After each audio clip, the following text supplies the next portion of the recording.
dama bëgg ñoom ñu jàppale ma remercier ma le président Macky Sall pour la confiance renouvelée en 2019. Il m'avait demandé de coordonner le parrainage de la région de Dakar mu jik ñu. En 2022 mu wax ñu nañ ko coordonner le parrainage région de Dakar yàlla na ñu jik. Madame le ministre Aminata Touré, on avait fait le même exercice en 2019 avec les résultats que l'on sait. Li tax ma wax di tourner parrainage bi la ma ci def xëy na tuuti la c'est vous mais c'est surtout aussi les responsables qui sont là ñun ñëpp ñoo ànd comme un seul homme derrière le président Macky Sall ñu dugg ci kër yi seeti nit ñi waxtaan ak ñoom ku ci nekk nangu ñoo jox carte d'identité ngeen bind ko jébbal ñu ko. Hier li ma gis ci permanence bi c'était émouvant tellement chacun voulait donner son parrainage mais surtout ku nekk dafa bëggoon ñu waxal ko président Macky Sall que mi ngi ci terrain bi mi ngi liggéey tàyyiwul et incha allah li mu bëgg dinañ ko ko defal. loolu ngeen ñu won ci fan yi yëpp yu passé c'est vrai madame le ministre madame le premier ministre dina ci ñëwaat léegi ndax parrainage yi 2 volets la am na loo xam ni moom la yoon santaane fa la ñu war a yem loolu ñun toppatoo nañ ko ci fajar madame le ministre déposé na ko dina ci waxaat moom léegi mais li ngeen defal président Macky Sall ci sunu gis-gis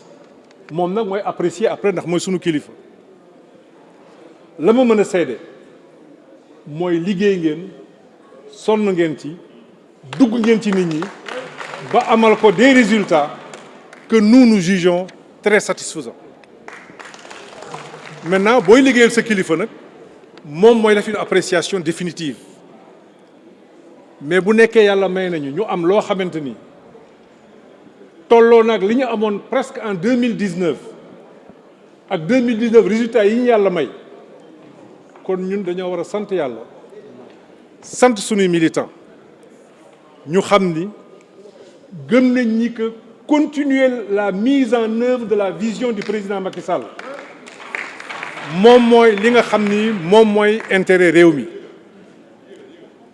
dañoo toll ci élection yoo xam ni nag c'est des élections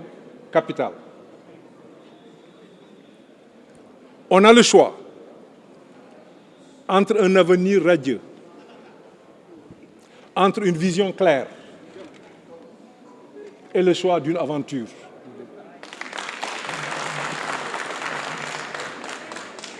Ku nekk ci ñun fii yéen ñëpp laa wax ak foo mënti jógee de Kër Massar a fii ci permanence bi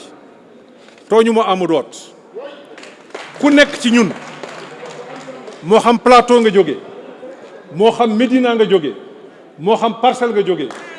Grand Yoff jaar nga foo xam ni gis nga foo xam ni amu fi woon il y a 2 ans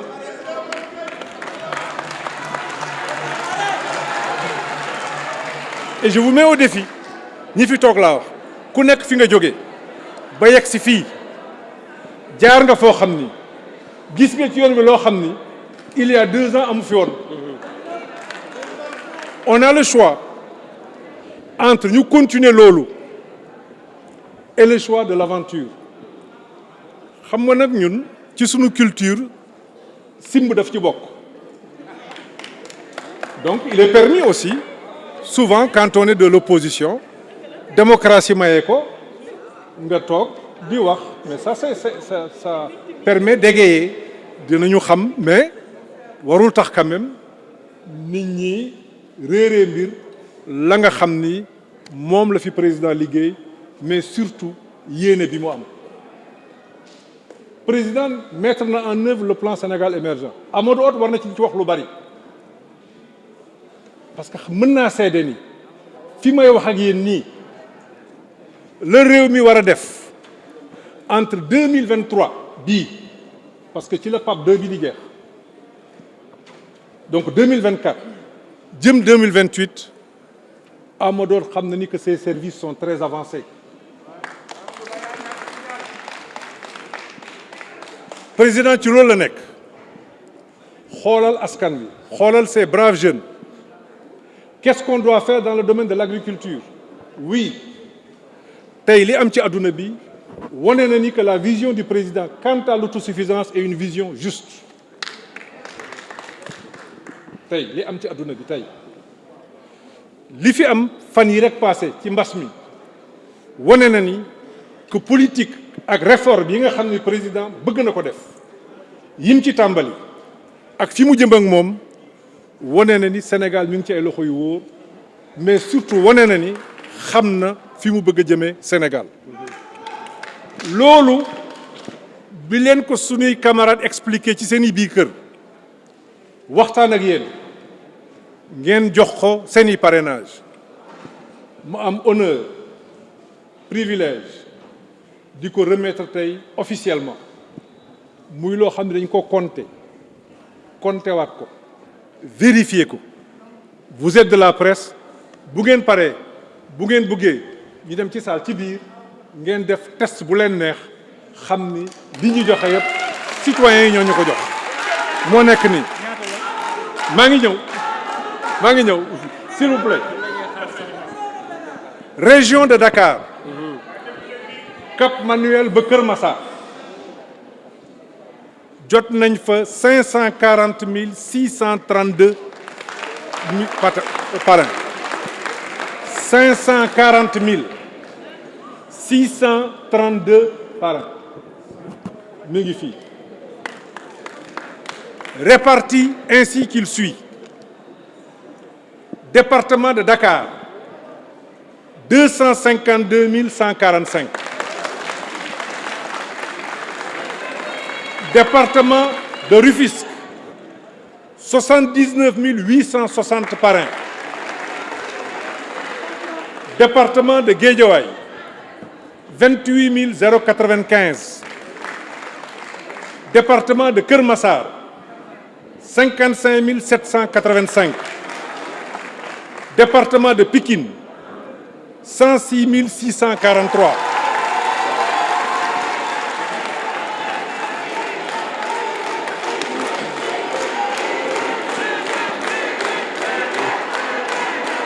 s'il vous plaît am nañu s'il vous plaît s'il vous plaît s'il vous plaît s'il vous plaît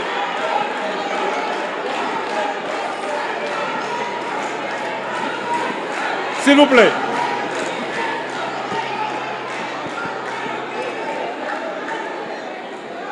mu am 18 104 parrains yoo xam ni jigéen ñi ñoo ko dajale ci région bi yëpp jaarale ko ci Ndeye Sali mu jox ko madame Mimi Touré yooyu pareeguñu séddale ko communes yi c'est pour que ça soit très clair et que chiffres yëpp nekk des chiffres yoo xam ne mën nañ ko vérifier ndax jigéen ñi am na liggéey bu ñu def à part dañoo liggéey doublement moo tax ñu leen di féliciter liggéey nañu jox Ndeye Sali liggéey nañu jox ñu li ñu jox Ndeye Sali nag c'est pour toute la région c'est même au niveau national ñun ñu jël ci la nga xam ni moom la région bi moom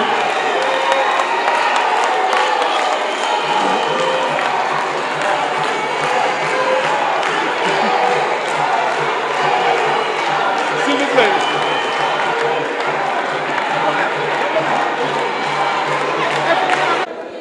région de Dakar Cap Manuel ba Kër Massar en passant par Rufisque, Pikine, Toubab Dialaw, Thiaroye, Parcelles Assainies, Ngor, Ouakam, Yoff, Gorée, jox nañu président Macky Sall 540 632 par. mais lan moo ñu ko may. commencé woon naa ko wax léegi. c'est l'unité retrouvée, l'engagement derrière le président Macky Sall pour la mise en œuvre de sa vision moo tax ngeen gis fii tous ces responsables ku nekk ci ñoom liggéey bii ñu ma sant mënoon na ko def avec autant de succès mais seen générosité seen engagement moom moo ñu may résultat yi. gisu leen fii le ministre Abdoulaye Diouf Sarr démb maa ngi moom ñoo nekkoon fii ci permanence bi il est retenu par une réunion ministérielle au King Fahd au moment où on parle bu réunion bi jeexee léegi dinañ fi rejoindre ku dem King Fahd di nga ko fekk avec les ministres africains il est là-bas dans une réunion ñun ñëpp ñoo ànd ñun ñëpp bëgg liggéey parce qu'il n'y a pas autre chose qui vaille que d'assurer la victoire dans les 5 départements. Résultat yi ma leen jox c'est un travail qui ne fait que commencer. Il nous reste maintenant, camarades, vous qui êtes là, il nous reste en tant que responsables de continuer ce travail, d'être à la rencontre des militants, matin, midi et soir, jusqu'au 31 juillet, pour pouvoir transformer. Et ça sera fait. D'autant plus qu'on l'a fait déjà en 2019. Pour nous transformer en suffrage pour la coalition Benno Bokk Yakaar. Je voudrais aussi dire, parti yi nekk ci coalition Benno Bokk Yakaar yépp moo xam APR la PS wala AFP wala parti yi mu tuddul PIT ñoom ñëpp dans les communes sans exception takku nañu pour parrainer la liste Benno Bokk Yakaar. C'était ça l'invite du président Macky Sall. loolu moo tax boobu ba tey il reçoit tous les départements tous les responsables di wax ak ñoom. On peut lui assurer que la nga xam ne mi ngi koy def ça porte ses fruits parce que tey jii dans les communes tous main dans la main on est en train de travailler et on a déjà les premiers résultats du travail que je viens de vous décliner. Je vous remercie de votre aimable attention. Dinaa la jox Rufisque 79 860. suñu paree ma jox la Guédiawaye 28 095. Kër Massar 55 785. Pikine 106 643.